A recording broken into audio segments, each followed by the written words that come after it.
গ্রাম থেকে আরেক গ্রাম পর্যন্ত, ও বন্ধু তার জেলা থেকে আরেক জেলা পর্যন্ত, ইভেন তার দেশ থেকে আরেক দেশ পর্যন্ত গোটা ওয়ার্ল্ডে এসে মিথ্যা ছড়িয়ে দিত। জুড়ে জুড়ে কন্যা নাউজুবিল্লাহ।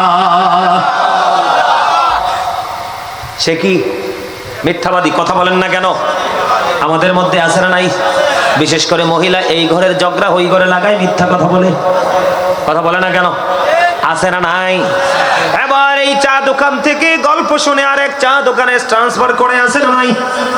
বন্ধুরে আমার, এখন সোশ্যাল মিডিয়ার যুগ। মিথ্যা এত বড় জঘন্য, আপনি একটা বক্তব্য শুনলেন, শোনার পরে যাচাই বাছাই না করে আরেকজনের কাছে এটা ট্রান্সফার করে দিলেন, এটাই মিথ্যাবাদী হওয়ার জন্য যথেষ্ট। এটাই কি মিথ্যাবাদী হওয়ার জন্য বন্ধু যথেষ্ট? আপনি যাচাই করবেন, বাছাই করবেন। যেটা বলতেছিলাম, এখন বর্তমানে দেখবেন সোশ্যাল মিডিয়ার মাধ্যমে, ফেসবুকের মাধ্যমে, ইউটিউবের মাধ্যমে, বন্ধু ইনস্টাগ্রামের মাধ্যমে গোটা পৃথিবীতে বন্ধু মিথ্যা প্রপাগান্ডা ছড়ানো যায় কি যায় না? আরো জোরে বলেন, যায় কি যায় না? সংবাদ পাঠক পাঠিকারা আছে, পত্রিকার হেডলাইন যারা, কলম যারা লেখে, পত্রিকার কলম যারা লেখে, তারা আছে না নাই? এলাকার মধ্যে আছে, জেলার মধ্যে আছে, বিভিন্ন ভাবে বন্ধু মিথ্যা প্রপাগান্ডা ছড়িয়ে ছড়িয়ে মানুষের ইজ্জত, মানুষের সম্মানে আঘাত করে। আমার নবীজিকে তখন ওই ফেরেশতারা বললেন, ইয়া রাসূলুল্লাহ, ওই লোকটা হলো ওই সমস্ত ওই ক্যাটাগরির লোক, সে তার এলাকা থেকে অন্য জায়গায় মিথ্যা ছড়িয়ে দিত, এটার মধ্যে দিয়ে প্রপাগান্ডা ছড়িয়ে মানুষের মধ্যে বিভ্রান্তির সৃষ্টি হতো। এই জন্য আমার আল্লাহ তার জন্য বরাদ্দ দিল, জিন্দা মানুষের চামড়া ছুলে ফেললে সইতে পারবেননি। আরো জোরে বলেন না, সইতে পারবেননি, সহ্য করা যাবে না, সহ্য করা যাবে না। ও দক্ষিণ শিলাইগড়ার মানুষ, সবচেয়ে বড় জঘন্য আজকের আলোচনার মধ্যে আমার নবীজি যেটা বলেছেন, মিথ্যাবাদীর মুখ থেকে দুর্গন্ধ বের হয়, এই দুর্গন্ধের কারণে তাকে সিকিউরিটি দেয় ফেরেশতা পর্যন্ত তাকে ছেড়ে চলে যায়। জুড়ে জুড়ে কন্যা নাউজুবিল্লাহ। বন্ধুরে আমার, এই মিথ্যাবাদীদের মধ্যে আপনার আমার মধ্যে আরেকটা দল আছে, এই দুইটা দলের মাঝখানেই আছে মুনাফিক। মিথ্যাবাদী এবং চগলখোর। আরো জোরে কন্যা কেন? চগলখোর আছে না নাই? কথা কয় না কেন? চগলখোর আসেনি? বাংলাদেশে আছে, দক্ষিণ শিলাইগড়ায় আছে। এখন চগলখোরের কারণে কিন্তু জামাই বউ তালাক হয়। আমার কথা কয় না? ও হেসা না? বউ যদি চগলখোর ঘরে আইসা ঢুকে, তাহলে ছেলে এবং বাবা মায়ের মধ্যে ফাটল সৃষ্টি হয়। এমনি করে করে দুইজনের মাঝখানে যদি চগলখোর ঢুকে রে, ঘরের সুখ না, বাড়ির সুখ না, পুরো মহল্লার সুখ দূর হয়ে যাবে। এবং বন্ধু চগলখোরের কারণে, অকা অন্যায় কারণে বন্ধু আপনার মারামারি, পিটাপিটি, খুনাখুনি, মামলা মোকদ্দম পর্যন্ত হয়। ইমাম সাহেব হুজুর, হয় নিয়ম?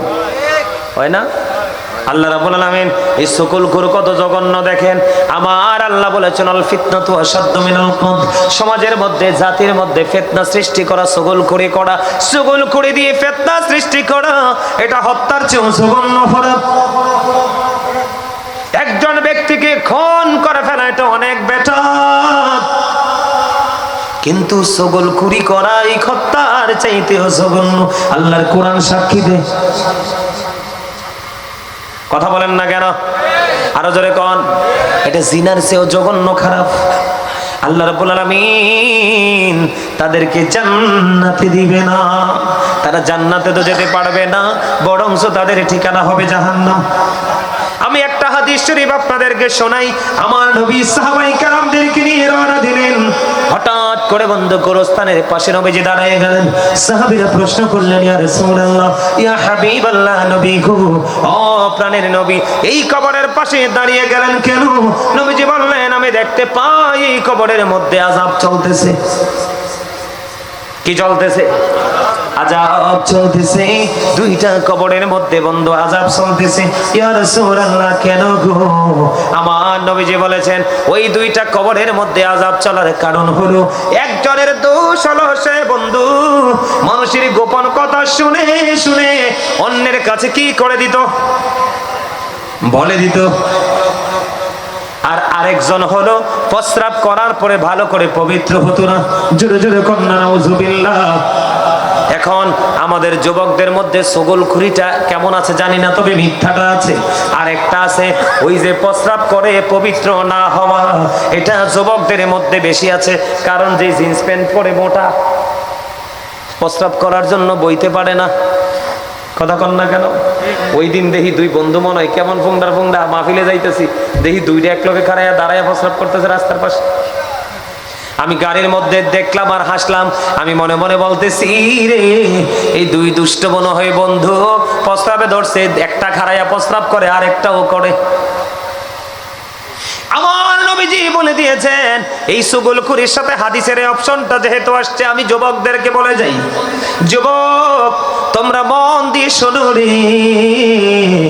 সাদ বিন মুআজ রাদিয়াল্লাহু তাআলার ইন্তেকালের পরে আমার নবীজি তার কবরের পাশে গিয়ে দোয়া করতে শুরু করলেন। ইয়া রাসূলুল্লাহ, তার কবরের পাশে দাঁড়িয়ে দোয়া করার মানে কি গো? আমার নবীজি বললেন, তোমরা জানো না সাদ বিন মুআজ এত আল্লাহওয়ালা, এত বুজুর্গ ছিল, যার ইন্তেকালের পরে ৭০,০০০ ফেরেশতা তার জানাজায় অংশগ্রহণ করেছে। ইয়া রাসূলুল্লাহ, ইয়া হাবিবাল্লাহ, তারপরেও কেন গো আপনি তার জন্য দোয়া করবেন? আমার নবীজি বললেন, তার জীবনে এত আমল করেছে, তার জানাজায় ৭০,০০০ ফেরেশতা অংশগ্রহণ করেছে, কিন্তু তারপরেও তার কবর আযাব হওয়ার সম্ভাবনা রয়েছে। ইয়া রাসূলুল্লাহ, কেন গো? আমার নবীজি বললেন, সে প্রস্রাব করার পরে ভালো করে পবিত্র হতো না। এখনকার ছেলেরা প্রস্রাব করে দৌড় দিয়ে পানি খরচ করে মসজিদে চলে যায়, যায় কি যায় না? আমি যুবকদেরকে বলি, এইভাবে কোনো আমলের ক্ষেত্রে এইভাবে পবিত্র হওয়া যায় না, এইভাবে পবিত্রতা অর্জন করা যায় না। তুমি যদি মনে করে থাকো 100% পবিত্র হয়ে গেছো, আজকের পর থেকে তুমি প্রস্রাব করে টিস্যু নিয়ে ট্রাই করে দেখবা, অনেকক্ষণ হাঁটার পরে বসবা, দেখবা একটা ফোঁটা প্রস্রাব চলে এসেছে। এই জন্য তোমাদেরকে সচেতন থাকতে হবে, সজাগ থাকতে হবে। এখন ছগলখুরি কাকে বলে আপনারা বলেন? যেমন ধরেন আমার এই ভাই আমার পাশে বসেছে, কি আমি উনার সম্পর্কে এমন বক্তব্য দিয়েছি রাস্তায়, কোথায়? ওনার সম্পর্কে আমি রাস্তায় এমন বক্তব্য দিয়েছি, যেই বক্তব্যটা দিয়েছি এটা মিথ্যা না। আমি যেই কথাটা বলেছি এই চরিত্রটা ওনার মধ্যে আছে। কি আছে? কথা বলে না। আমি যেই বক্তব্যটা ওনাকে নিয়ে যে কথাটা বলছি এটা ওনার মধ্যে আছে, এটা উনি শুনলে কষ্ট পাবে না? কথা কয় না? কষ্ট পাবে কি পাবে না? বন্ধুরে আমার, ওনার মধ্যে এই চরিত্রটা আছে, কিন্তু ওনার অনুপস্থিতিতে ওই একটু দূরে গিয়ে বলল, অথবা কুমিল্লা গিয়ে ওনাকে নিয়ে আমি সমালোচনা করলাম, এটাই হলো গীবত। আর যদি ওনার মধ্যে চরিত্র না থাকে, আমি ওনার বিরুদ্ধে বললাম, ও বন্ধু, এটা হবে মিথ্যা অপবাদ। কথা বুঝেন? ওনার মধ্যে এই চরিত্রটা নাই, কিন্তু আমি বলছি এটা হলো মিথ্যা অপবাদ। আমার আল্লাহ মিথ্যা বলতে নিষেধ করেছে, আমার রাসূল মিথ্যা বলতে নিষেধ করেছে। ও বন্ধু, আমার নবীজি মিথ্যা যখন কেউ বলতো, ওটা আমার নবীজি কোট করে রেখে দিতেন ওই পর্যন্ত, যতক্ষণ না পর্যন্ত মিথ্যাবাদী যতক্ষণ না পর্যন্ত আল্লাহর কাছে তওবা না করেছে। জোরে জোরে কন্যা আল্লাহু আকবার। চরিত্রটা আছে, আমি যদি ওনার সামনে বলে ফেলি এটা হবে গালি। বুঝতে পারছেন নি? আবারও বুঝে নেন, এটা হাদিস শরীফ, কিন্তু কি আমি ওনার অনুপস্থিতিতে বললে হবে গীবত। ওনার মধ্যে যেটা নাই এটা যদি বলি এটা হবে মিথ্যা অপবাদ, আর সামনে যদি বলি এটা হবে গালি। এবার একজন সম্পর্কে কথা বলতে হিসাব করে বলবেন, আমার নবীজি বন্ধ একদিন দাঁড়িয়ে রইলেন, সাহাবায়ে কেরামদেরকে নিয়ে দাঁড়িয়ে রইলেন, হঠাৎ করে একটা দুর্গন্ধ আসলো। কি আসলো? হঠাৎ করে বিকট একটা দুর্গন্ধ আসলো। আপনারা চাইলে আমি কোট করে নিয়ে এসেছি মোবাইলে করে বন্ধু, রেফারেন্স সহ, কিন্তু সময় খুবই অল্প, আলোচনা অনেক বাকি রয়েছে। জাহান্নামের কিনারায় তো এখনো আসতেই পারি নাই। এত বিকট দুর্গন্ধ আসলো, সাহাবীদেরকে আমার নবী প্রশ্ন করলেন, সাহাবীরা রে, এই দুর্গন্ধটা কোথা থেকে এসেছে, কিসের দুর্গন্ধ, এটা তোমরা বুঝতে পেরেছো কিনা? এবার সাহাবীরা ডেকে ডেকে বললেন, ইয়া রাসূলুল্লাহ, ইয়া হাবিবাল্লাহ, নবী গো, এই দুর্গন্ধ সম্পর্কে আমরা বলতে পারবো না, আল্লাহ এবং আল্লাহর হাবিব বলতে পারবে। এবার আমার নবী বললেন, সাহাবীরা আমি আপনাদেরকে বলে যাই অত্যন্ত সতর্কতার সাথে কথাগুলো শুনেন, এটা হাদিস শরীফ। আপনারা আমার প্রাণের নবী বললেন সাহাবীরা রে, এই দুর্গন্ধটা আসছে ওই ব্যক্তির কাছ থেকে, ওই মানুষগুলোর কাছ থেকে। ওই মানুষগুলো তার কোন মুমিন ভাইকে নিয়ে গীবত করতেছে, ওই গীবতখোরদের গন্ধ হলো এই দুর্গন্ধ। জোরে জোরে কন্যা নাউজুবিল্লাহ।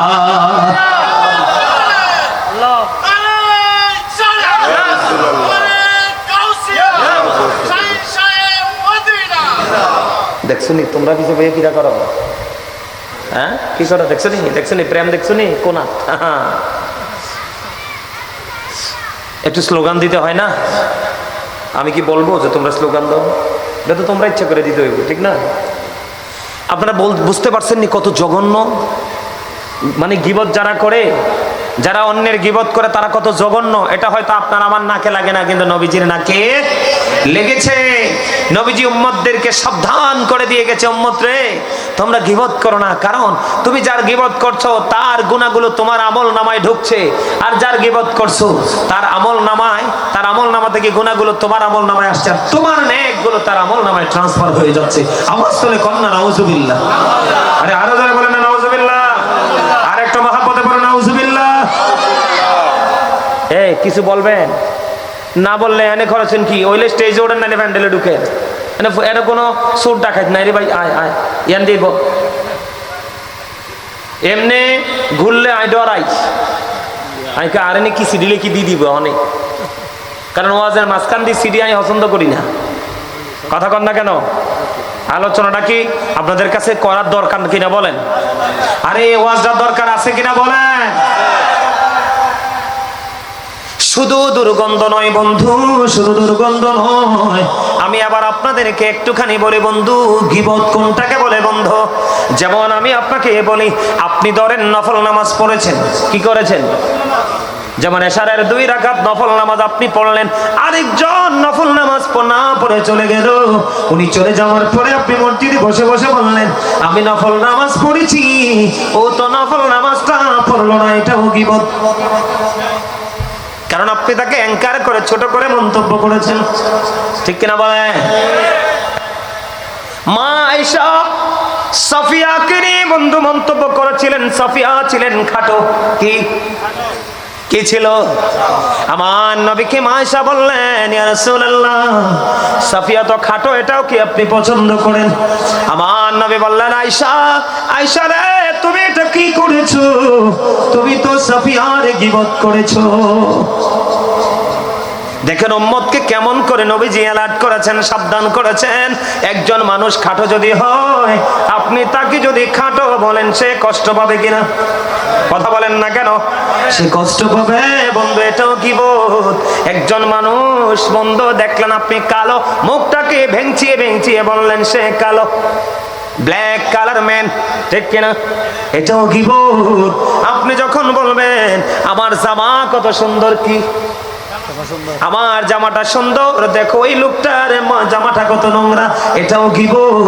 এবার বুঝে নেন বন্ধু, প্রত্যেকটা জায়গা দাওয়াত খাইতে গেছেন, হয়তো বা বাবুর্চি একটু 19-20 করে ফেলেছে, খাবার শেষে এসে আপনি 3 রাস্তায় মোড়ে গিয়ে খাবার নিয়ে বন্ধু সমালোচনা করলেন, এটাও গীবত। এমনি করে করে বন্ধু প্রত্যেকটা সেক্টরে গীবত আছে। এই গীবত আপনার আমলনামাকে খালি করে দিবে। নাউজুবিল্লাহ বলেন না কেন? আরে আরো যারা বলেন না নাউজুবিল্লাহ। গীবত আজকে থেকে করবেন নি? কথা বলেন না, করবেন নি? আপনি একদিকে সোজা হইয়া ঘুমাইছেন, আপনার পাশে আরেকজন বাঁকা হইয়া ঘুমাইছে, চাও না কেমনে বেহাইয়া ঘুমাই রয়েছে, এটাও গীবত। আপনাদের অত্যন্ত সেন্সিটিভলি বিষয়টা নিতে হবে বন্ধুরে আমার। মুখ ভেঙচিয়ে কাউকে ছোট করে কথা বলা যাবে না, অনুপস্থিতিতে কথা বলা যাবে না। যদি গুণ থাকে হবে গীবত, যদি গুণ না থাকে হবে মিথ্যা অপবাদ।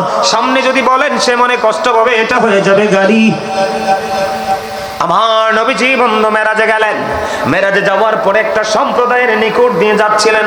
যাওয়ার সময় নবীজি দেখতে পাইলেন, আমার দিকে তাকান, এক এক একটা সম্প্রদায়কে দেখতে পাইলেন, তাদের নখগুলো এত বড় বড় রে, প্রত্যেকটা নখ বন্ধু তামার তৈরি। কিসের তৈরি? প্রত্যেকটা নখ বন্ধু তামার তৈরি। এবার নবীজি দেখতে পাইলেন, আমার দিকে তাকান, এই তামার তৈরি নখ দিয়ে বন্ধু তার এই নিজের বডি থেকে গোস্তগুলো খামচিয়ে খামচিয়ে তুলে ফেলছে। কি করছে? খামচিয়ে খামচিয়ে তুলে ফেলছে। ওই খামচিয়ে খামচিয়ে যখন দেখলেন এই চামড়াগুলো বন্ধ তুলে ফেলছে, আপনাদেরকে বুঝে নিতে হবে পৃথিবীর নরমাল নখের মতো ওই নখ হবে না। ওই নখ বন্ধ সে জীবন যে বড় কর্ম করেছে, জীবন ভর যে অপরাধ করেছে, অপরাধের সাজার জন্য আল্লাহ ভয়ঙ্কর তামার নখ লাগাইয়া দিবে।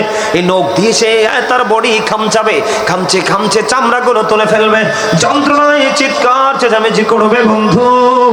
আমার নবীজি তখন হাদিস শরীফের মধ্যে এসেছে, জিবরাইল আলাইহিস সালামকে প্রশ্ন করলেন, ভাই জিবরিল, এই লোকটা কে রে, এরা কারা, এরা কেন এমন করতেছে? আমার নবী বলেছেন, এবার জিবরাইল বলে দিবেন, ইয়া রাসূলুল্লাহ, ইয়া হাবিবাল্লাহ, নবী গো, এরা হলো দুনিয়ার গীবত করনে ওয়ালা ব্যক্তি। জুড়ে জোরে কন্না নাউযুবিল্লাহ।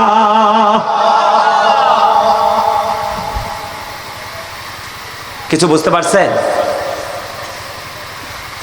আপনি একজনের গীবত করলেন, কি করলেন? আপনি একজনের গীবত করলেন, আপনি তো তার গীবত করলেন না, আপনি তার গোশত খাইলেন। কি করলেন? গীবত করা মানে মরা ভাইয়ের গোশত খাওয়া, ভক্ষণ করা। মানুষ কি মানুষের গোশত খেতে পারে? কথা বলেন। মানুষ মানুষের গোশত খেতে পারে, কিন্তু সে এমনি খায় না, কিন্তু তার কর্মটা এমন মানুষের গোশত খাওয়ার সমতুল্য।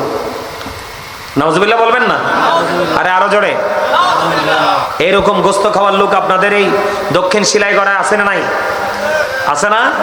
আমার দিকে তাকান বন্ধু, হাদিস শরীফের মধ্যে এসেছে, আপনার আমার প্রাণের নবী এই পৃথিবীর বুকে আপনি যার বদনাম করেছেন, যার অনুপস্থিতি বন্ধু গীবত করেছেন, আমার নবীজি জানিয়ে দিয়েছে, আপনি যার গীবত করেছেন, আপনাকে কাল কিয়ামতের দিন ওই গীবত করনেওয়ালা যে ব্যক্তির গীবত করেছেন তার নিকটবর্তী ওই গীবত করনেওয়ালা বান্দাকে করা হবে। জোরে জোরে কন্না নাউযুবিল্লাহ।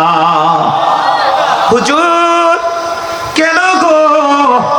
গীবত আমি দুনিয়ায় করেছি, দুনিয়ায় গীবত করেছি, আমার আমলনামা থেকে নেকগুলো সব চলে গেছে, দূর হয়ে গেছে। হুজুর কেন গো আমাকে আবার ওই বান্দার কাছে তুলে দেওয়া হবে? আমার নবীজি বলবে, ওই তুমি দুনিয়ায় থেকে তুমি মরা ভাইয়ের গোশত খেয়েছো, এখন তুমি তার জিন্দা গোশতগুলো ভক্ষণ করতে থাকো। জোরে জোরে কন্না নাউযুবিল্লাহ। কি করতে থাকো? ওমা, আপনারা কি মনে করছেন মরার পরে মরা শেষ? আরে না, নবীজি কি বলতেছে, আপনি দুনিয়াতে যারা গীবত করেছেন, বদনাম করেছেন, আল্লাহ বলবে তুমি তার নিকটবর্তী হও, হওয়ার পরে আল্লাহ বলবে তুমি তার গোশতগুলো ভক্ষণ করে খাও। বন্ধু ভক্ষণ করতে থাকো। হাদিস শরীফের মধ্যে এসেছে, আমার নবী বলেছেন, তখন তিনি কি করবে? চাপি চেপে ধরে বন্ধু ওই ব্যক্তির বডি থেকে গোশত খেতে শুরু করবে, গোশতগুলো কামড়ে কামড়ে খাবে, আর মুখগুলো বেঞ্চাবে, উচ্চ আওয়াজে বন্ধু কান্নাকাটি করবে, চিৎকার করবে। সেদিন কেউ তার চিৎকার শুনবে না। জোরে জোরে কন্না নাউযুবিল্লাহ। এবার আসেন বন্ধু, আমি আগে বলেছি মুনাফিক, মিথ্যাবাদী, চুগলখোর, তিনটাই বন্ধু জঘন্য অপরাধ। তিনটা কি? লা ইয়াদখুলুল জান্নাতা কাত্তাত। আল্লাহ রাব্বুল আলামিন, আল্লাহর রাসূল জানিয়ে দিয়েছে, চুগলখোরকে আল্লাহ জান্নাতে দিবে না। যে জান্নাতে যেতে পারবে না তার ঠিকানা হলো জাহান্নাম। কথা বলেন না কেন? তার ঠিকানা কি? তার ঠিকানা হলো জাহান্নাম। আমার দিকে তাকান বন্ধু, আল্লাহ কোরআনে বলেছেন মুনাফিক জাহান্নামের একবারে সর্বনিম্ন লোকাল জায়গায় থাকবে। এবার আসেন আমি আপনাদেরকে বলি, এখন জাহান্নাম বলেছে বন্ধু সকল পাপীদের জন্য। কার জন্য? জাহান্নাম সকল অপরাধীদের জন্য জাহান্নাম বরাদ্দ। আপনারা আমার দিকে তাকান, জাহান্নাম বন্ধু সকল পাপীদের জন্য বরাদ্দ। এর মধ্যে আজকে আমি বললাম মুনাফিক এবং মিথ্যাবাদী এবং চুগলখোর বন্ধু, তাদেরকে নিয়ে আমি একটুখানি কথা বলেছি, কারণ জাহান্নামের আলোচনাটা বাকি রয়ে গেছে। আপনারা আমার দিকে তাকান, এই যে জাহান্নাম, এই জাহান্নাম তাদের জন্য বরাদ্দ করেছে। সূরা ইউনূসের 44 নম্বর আয়াতে আল্লাহ বলেছেন, ইন্নাল্লাহা লা ইয়াযলিমুন নাসা শাইআন ওয়ালাকিন্নান নাসা আনফুসাহুম ইয়াযলিমুন। আল্লাহ রাব্বুল আলামিন বলে দিয়েছেন, আল্লাহ রাব্বুল আলামিন আল্লাহর বান্দার উপর জুলুম করে না, অত্যাচার করে না, বান্দা নিজের উপর জুলুম করে। জোরে জোরে কন্না নাউজুবিল্লাহ। এবার আল্লাহ বলেছেন আল্লাহু লা ইউহিব্বুজ জালিমিন। আল্লাহ রাব্বুল আলামিন বলে দিয়েছেন যারা নিজের উপর নিজে জুলুম করে, অত্যাচার করে, আল্লাহ বলেছেন আল্লাহ তাদেরকে ভালোবাসে না, পছন্দ করে না। এবার আল্লাহ রাব্বুল আলামিন বলে দিয়েছেন ওয়া মা লিজ-জালিমিনা মিন আনসার। বন্ধু, যারা জালেম, যারা অত্যাচারী, আল্লাহ রাব্বুল আলামিন জানিয়ে দিয়েছেন জালেম অত্যাচারীদেরকে আল্লাহ রাব্বুল আলামিন তারা যখন বিপদে পড়ে রে, আমার আল্লাহ তাদের জন্য কোনো সাহায্যকারীও রাখে না। জোরে জোরে কন্না নাউজুবিল্লাহ। কি বুঝতে পারলেন? আল্লাহ বান্দার উপর অত্যাচার করে না, চুগলখড়ি করা, নিজের উপর নিজে জুলুম করা, মুনাফিকি করা, নিজের উপর নিজে জুলুম করা, মিথ্যা তুহমত দেওয়া, মিথ্যা কথা বলা, এটা নিজের উপর নিজে জুলুম করা। আল্লাহ রাব্বুল আলামিন ওই জালেমদেরকে পছন্দ করে না। জালেম যত অন্যায় করবেন, প্রত্যেকটা অন্যায় আপনার আমার উপর জন্য জুলুম। এই জন্য আমি একটা জুলুম নিয়ে একটা গজল লিখেছি, একটুখানি শুনবেন নি? শুনবেন? জুলুম যারা করেলা বন্ধু, হারাইলা দুকুল, জনম জনমকে দিও তোমার হবে না মাসুল। একবার ভেবে দেখো না তোমার কোথায় ঠিকানা, একবার ভেবে দেখো না তোমার কোথায় ঠিকানা। এখনো তো আছে সময়, এখনো তো আছে সময়, বোঝো তোমার ভুল। জনম জনমকে দিও তোমার হবে না মাসুল। বৃষ্টি যখন আসে বন্ধু, শীতল মরুভূমি, তওবা করো ক্ষমা পাবে বলে গেলাম আমি। তোমার জীবন মোহনা কোথায় সেই তো জানো না, তোমার জীবন মোহনা কোথায় সেই তো জানো না। ক্ষমা যদি না পাও বন্ধু, ক্ষমা যদি না পাও বন্ধু, পাবে না তো কুল। জনম জনমকে দিও তোমার হবে না মাসুল। কথাগুলো খেয়াল করছেন নি? সারা জীবন কে দিও কি সেই পাপের মাসুল দিতে পারবে? এবার আসেন বন্ধু, আমি আপনাদেরকে বলে দেই, আপনি মরা ভাইয়ের গোস্ত খেয়েছেন, মরার পরে আপনাকে ওই ব্যক্তির গোস্ত খেতে হবে। চিৎকার করবে বন্ধ, কান্নাকাটি করবে বন্ধ, সেদিন কোনো উপায় হবে না, কোনো লাভ হবে না। আমার আল্লাহ বলেছেন, আল্লাহ বলেছেন ওমানিস জালিমিনা মিন আনসার। আল্লাহ জালেম অত্যাচারীদের জন্য কোনো সাহায্যকারী রাখে নাই। আপনি জুলুম করেছেন মিথ্যা বলে, আপনি জুলুম করেছেন মুনাফিকি করে। আমি মুনাফিক চিনার একটা উপায় আমি আপনাদেরকে বলবো কিনা? ছোট্ট একটা এক্সাম্পল দেব, আপনারা যেন সহজে বুঝতে পারেন বন্ধু। হযরতে দাউদ আলাইহিস সালামের জামানায় আল্লাহর পক্ষ থেকে ওনার জামানায় কুদরতি জিনজির তিনি পৃথিবীতে পাঠিয়েছিলেন। কি করেছিলেন? কুদরতি একটা জিনজির, খেয়াল করো তোমরা, কুদরতি একটা জিনজির তিনি পৃথিবীতে পাঠিয়েছিলেন। যখন কোন জটিল সমস্যা যখন সৃষ্টি হতো, তখন বন্ধু যেই ব্যক্তি সত্যবাদী যদি জিনজিরের দিকে হাত বাড়াতো, এই জিনজিরে সে ধরা দিত। আর যদি সে মিথ্যাবাদী হতো, জিনজির তাকে বন্ধু ধরা দিত না। ওনার জামানায় একদিন কি হলো বন্ধু, আমার দিকে তাকান। হযরতে দাউদ আলাইহিস সালামের জামানায় ওই জিনজির কিন্তু বন্ধু একদিন গায়েব হয়ে গেল। কেন গায়েব হয়ে গেল? শুধুমাত্র মুনাফিকের কারণে। আমি আপনাদেরকে বলি, একজন ব্যক্তি আরেকজন ব্যক্তির কাছে কিছু আমানত রাখলেন, খেয়াল করেন, আমানত রাখার পরে ওই যার আমানত রাখলেন, যার মাল তিনি ফিরে গেলেন। ওনার কাছে কিন্তু মূল্যবান কিছু দৌলত ছিল।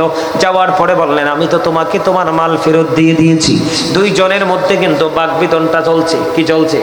আমি তোমাকে তোমার মাল, তোমার মণিমুক্তা, হীরা, এইগুলো তোমাকে আমি দিয়ে দিয়েছি, আমার কাছে তো নাই। এবার বন্ধু অনেক বাকবিতণ্ডা হলো।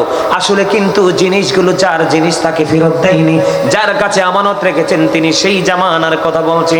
এবার কি করলেন? ঢাক ঢোল পিটিয়ে মানুষকে একত্রিত করা হলো, বিচার হবে, কুদরতি জিঞ্জিরের কাছে যাব, কে সত্যবাদী আজকে বন্ধু প্রমাণ হয়ে যাব। কিন্তু যার কাছে মালগুলো আমানত রাখা হয়েছিল, ওনার কাছে ছিল বন্ধু একটা লাঠি। কি ছিল? যখন তিনি জিঞ্জিরের দিকে হাত বাড়ানোর জন্য চলে গেল, যাওয়ার সময় ওই লাঠিটা যার মাল তার হাতে দিয়ে গেল, এবং তিনি তো যাইয়া হাত বাড়াইলেন, জিঞ্জির তার হাতে বন্ধ ধরা দিল। এবার তিনি জিঞ্জির স্পর্শ করে চলে আসলেন। জিঞ্জির স্পর্শ করে চলে আসার পরে এবার যার মাল তিনি কি করলেন? জিঞ্জিরের দিকে হাত বাড়ালেন, জিঞ্জির আবার তাকেও ধরা দিল। জোরে জোরে কন্যা আল্লাহু আকবার। বিষয়টা কি জটিল না? আমার ওয়াজ কি বুঝতেছেন না আপনারা? এখানে একজন মিথ্যাবাদী হবে, একজন সত্যবাদী হবে, কিন্তু যার কাছে মাল আমানত রেখেছেন তিনি হাত বাড়ালেন, জিঞ্জির ধরা দিল। যার মাল তিনিও যখন হাত বাড়ালো, জিঞ্জির তাকেও ধরা দিল। মানুষ আশ্চর্য হয়ে গেল, এটা কেমন করে সম্ভব? দুজনেই সত্যবাদী, এটা কেমন করে সম্ভব? কিন্তু মাঝখান থেকে মালের কোনো খবর নেই। এবার বন্ধু মানুষগুলো আতঙ্কিত হয়ে গেল, আশ্চর্য হয়ে গেল, দুজন কেমন করে সত্যবাদী হয়? জিঞ্জির তো দুজনকেই ধরা দিল, এটা কি রহস্য? রহস্য বন্ধু, আজকে তো বিচার হলো, ফয়সালা হলো, চলে গেল। চলে যাওয়ার পরে পরের দিন ভোর যখন হলো রে, ওই ভোরে চাইয়া দেখে আল্লাহর পক্ষ থেকে যে ফয়সালার জন্য বন্ধু আসমানি গজব আসলে এটার মাধ্যমে জানা যাইত এই কুদরতি জিঞ্জির গায়েব হয়ে গেছে। জোরে জোরে কন্যা নাউজুবিল্লাহ। এবার প্রশ্ন আসলো মানুষের মনে, যখন দুইজনই জিঞ্জির স্পর্শ করতে পেরেছে, তখনই মানুষ চিন্তা করেছে যে কিছু না কিছু একটা হয়েছে। বন্ধুরে আমার, পরে তারা চুল ছেঁড়া বিশ্লেষণ শুরু করলো। মুনাফিক চিনেন, মুনাফিক চিনেন, মুনাফিক চেনার দরকার আছে না নাই? বন্ধুরে আমার, মুনাফিক দেখবেন ওনার কাছে গেলেও হ্যাঁ, ওনার কাছে গেলেও হ্যাঁ, ওনার কাছেও গেলে হ্যাঁ, ওনার কাছে গেলেও হ্যাঁ, ওনার কাছে গেলেও হ্যাঁ, ওনার কাছে গেলেও হ্যাঁ। মুনাফিকের জীবনে না কোনো শব্দ নাই। কথা কয় না কেন? আপনারা বুঝেন নাই? সবার সাথে মিলমিশ তাদের আছে। এবার মানুষগুলো তখনই সন্দেহ পোষণ করেছে। পরে বন্ধু মুনাফিকের চরিত্র বের হলো। ওই যে লাঠিটা, কি লাঠিটা যে ছিল, লাঠি দেখতে ছিল লাঠি রে, কিন্তু লাঠির ভিতরেরটা বাঁশের মতো ছিল, ফাঁকা। কি? লাঠির ভিতরটা ছিল ফাঁকা। ওই যার মাল তিনি আমানত রেখেছিলেন, এই মালগুলোকে লাঠির ফাঁকা, এর তো মূল্যবান জিনিস।